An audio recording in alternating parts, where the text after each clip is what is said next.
Alright, so we got the full summary for 1131 here. We're going over the full chapter, and it seems like Loki fought Shanks in the past, and the result of their battle had some serious ramifications on the rest of the world. So let's get into it. The chapter starts where the last one ended. Luffy is very happy to know that he's finally in Elbaph. Luffy is so excited that he keeps talking about how massive the island is and how he's excited by the giants, etc.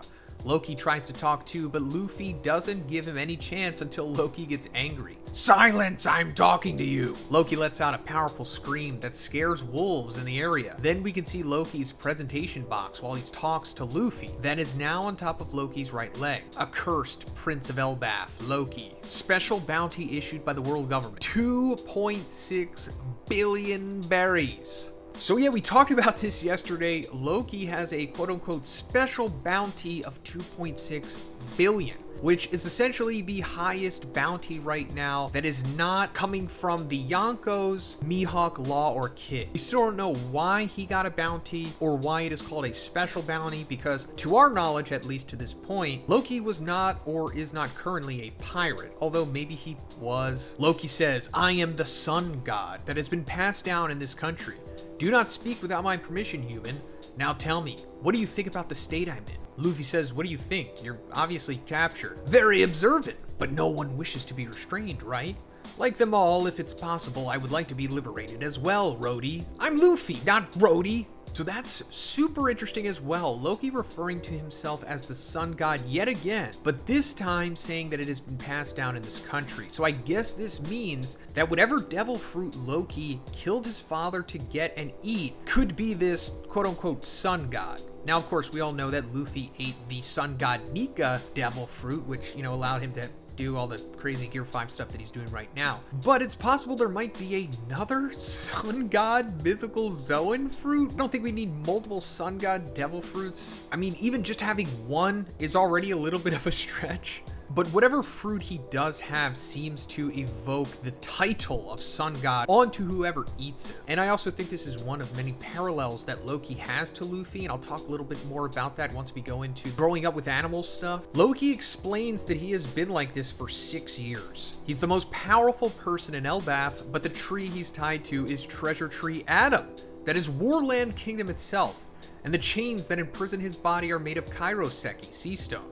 So there's no way he can escape. Whoa! I can't believe that was just confirmed there so casually. That's wild. We've been talking about this literally for years. The location of Treasure Tree Adam being in Elbaph. The Treasure Tree Adam is important because it was the wood that Frankie and Iceberg used to make the Thousand Sunny. I also thought that there was a possibility that it's like one of 3 trees that the devil fruit spawned from, but also it's implied that the Sunlight Eve tree is over Mary Joie, and I think that has something to do with it too. Adam and Eve. I don't know what Yggdrasil is and how it ties into those trees, but there's some tree lore going on here. Loki says, "Let's make a deal, Luffy. You're a pirate, right? Find a key from the village above and free me.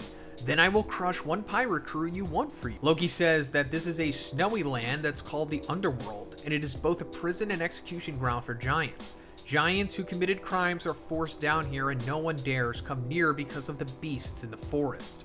Loki says, "I don't know your purpose of coming into this snowy mountain range, but you better beware of the beasts here. Each of them are a king of a mountain, and my pals since I was a kid." But first, let's talk about the sponsor of this video, Mech Japan. Mech Japan is an online store that sells products from major Japanese franchises like One Piece, Jujutsu Kaisen, Dragon Ball, Yu-Gi-Oh!, Pokemon, and many more. Because they have over 30,000 high-quality products straight from Japan, you're going to be able to find rare or even very rare Japanese products exclusively on MechJapan.com. And the best part is that they have great prices, offer worldwide shipping, and have an awesome customer service team that's very responsive and available to assist you in English. So of course I had to get something for myself from Mech Japan, as I always do, and this time I got the Crimson Masked Saiyan in his Super Saiyan Rose full power mode. This thing is beyond aesthetic. It's easily already one of my favorite figures in my collection. And the best part is that this was the cheapest that I could find it online. So guys, you can get some awesome anime or Japanese products for yourself by checking the link in the description, and make sure you use my code Zhoniin10 because you'll get $10 off any order over $100. And that's once per user. This offer will last from today, 11/6 to 11/20. Thanks guys. So like I said, I think there's some purposeful parallels between Loki and Luffy here. Let's start with the whole both being sun gods. Loki saying Luffy's name wrong immediately after hearing it for the first time. That's obviously one of Luffy's shticks. And then him, growing up with these beasts and training, which we'll see reminds Luffy of, his training under Skyna 2 years ago. So this could mean that Loki was a Joy Boy candidate, but it just didn't ultimately pan out because, Luffy is like the real Messiah or the true Kwisatz Haderach. In an amazing double page, many massive beasts, similar to the ones on Skyna Island where Luffy trained, come out of the forest and surround him. Some humans come out as well. They seem to be Loki's subordinates. They wear gas masks that cover their faces and smelly animal skins to protect themselves from the beasts. Luffy is very calm when he sees the beasts. He says, "This feeling takes me back." And Loki says, "If you dare disobey me, these guys just won't stand still." Suddenly, Luffy subdues all the beasts in one panel, shocking Loki and his subordinates. Luffy then jumps on top of the gorilla's hand. All beasts look at him in a friendly way. Loki's subordinates say, "I hope this guy won't make us faint like when Red Hair Shanks and the Yonko came here." Luffy says, "You said Shanks?" And Loki's subordinate says, "We did, but something more important than that is happening right now." Loki says, "Wait just a moment. Who is this shorty?" Loki observes the emotional way Luffy talks about Shanks, so he teases him. Luffy says, "Shanks was here, in this place?" And Loki says, "So you know Red Hair?" "Yeah, he came here because we're talking about that chicken pirate, right?" When Luffy hears it, he turns into Gear 4 and punches Loki, who narrowly dodges the punch, moving his head. Loki, his subordinates, and the massive beasts are in shock. Loki says, "Whoa, you dimwit. Wait, I was just joking." Luffy says, "Don't say that again." Loki, thinking to himself, says, "If I get out of here, I'm gonna kill this guy first." So yeah, quite the empty threat, obviously. I think the only manga character who can get away with actually saying that line and fulfilling it is like Sukuna. But wow, really impressive that he was able to avoid that Gear 4 punch while being held down by Sea Stone and just chronically sitting there for 6 years. Like, he's gotta have some kind of bed sores or something. Luffy asks, "What business does Shanks have here? And if he's still in Elbaph?" And Loki says, "I won't tell you that for free, So that, unfortunately, is the end of the Loki and Luffy sequence, at least for this chapter. But let's go more into this conversation because I think it was revealed that Loki and Shanks had fought in the past. So Loki himself said that he had been like that for 6 years. And considering what his subordinates have been saying about Shanks coming there and making them faint, I guess it means that Shanks at least encountered Loki minimum. Now, the other significant thing about 6 years ago is because Brand New of the Marines tells us that that's how long Shanks has been a Yonko. That's right. So at this point, I guess you're thinking what I'm thinking. It's very possible that Shanks defeating Loki made him a Yonko. It's possible that Loki had killed his father, ate the fruit, and was like running chaos on Elbaph.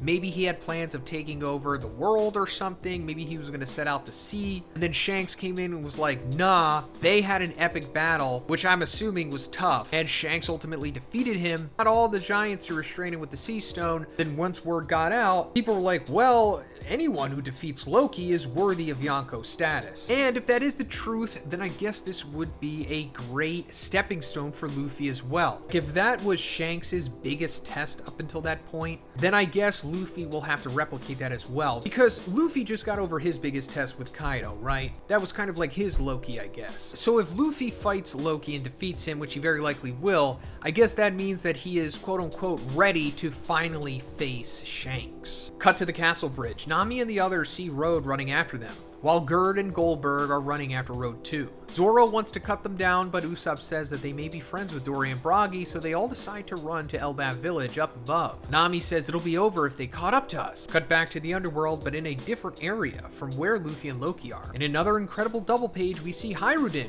and Stanson striking down a huge moose. Then we can see a recap panel about Dressrosa arc events and Hirudin's new giant warrior pirates. After that, Hirudin and Stanson carry the moose and leave. Cut now to Elbaph Elbaph ship that is already in Elbaph's sea area. The ship is sailing next to the large sea creature. Brooke is cutting Robin's hair at her request. Then we see a close-up of Robin, and we discover that Brooke cut her bangs so that Robin turns back to her pre-time skip hairstyle. The Elbaph ship reaches Elbaph Island in the final page of the chapter, and all the people in the ship can see now the colossal island. Giants say, "The fog is cleared, there's our island, let's land." Cut back to somewhere inside Elbaph in the last panels of the chapter. Someone is shouting very nervously. They say, "Help! Saul-sensei has fallen down, he's not moving at all!"